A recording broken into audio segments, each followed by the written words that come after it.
சிறகடிக்க ஆசை சீரியல்ல இப்ப நம்ம மனோஜும் விஜயாவும் வக்கீல வச்சு ரோகிணி கிட்ட 5 லட்சம் ரூபா கொடுத்தா நீ டைவர்ஸ் பேப்பர்ல கையெழுத்து போடுவியா அப்படின்னு சொல்லி கேக்குறாங்க.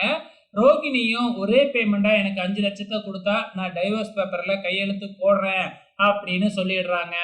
அதே டைம்ல ரோகிணி வந்து மனசுக்குள்ளாரையே வேண்டிக்கிறாங்க, மனோஜுக்கு அந்த 5 லட்சம் கிடைக்க கூடாது அப்படின்னு சொல்லிட்டு. அதே நேரத்துல வக்கீல் சரி 5 லட்சத்தை ரெடி பண்ணிட்டு கூப்பிடுங்க அப்படின்னு சொன்னா, 5 லட்சத்தை நான் எப்படி ரெடி பண்ணுவேன் அப்படிங்கிறாப்புல. வக்கீல் இருந்துக்கிட்டு உங்க அண்ணன் அட் டைம்ல 38 லட்சம் ரூபா ரெடி பண்ணி உங்க வீட்டையே மீட்டிருக்கிறாப்புல.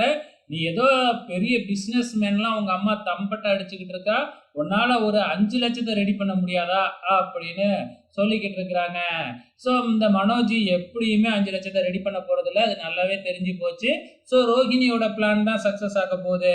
இது ஒரு பக்கம் போய்கிட்டு இருக்கிறப்ப, இந்த பக்கம் நம்ம மீனாவுக்கு அவங்க அம்மா ஃபோன் பண்ணி யாரோ 2 பேரு என்னையே பார்த்து என்னையே நோட்டமிட்டுக்கிட்டு இருக்கிறாங்க, எனக்கு பயமா இருக்கு அப்படின்னு சொல்ல, நீங்க கவலைப்படாதீங்க நாளைக்கு நான் வரேன் அப்படின்னு மீனா சொல்லிடுறாங்க. ஸோ இப்ப முத்து கிட்ட டிஸ்கஸ் பண்றாங்க நம்ம மீனா.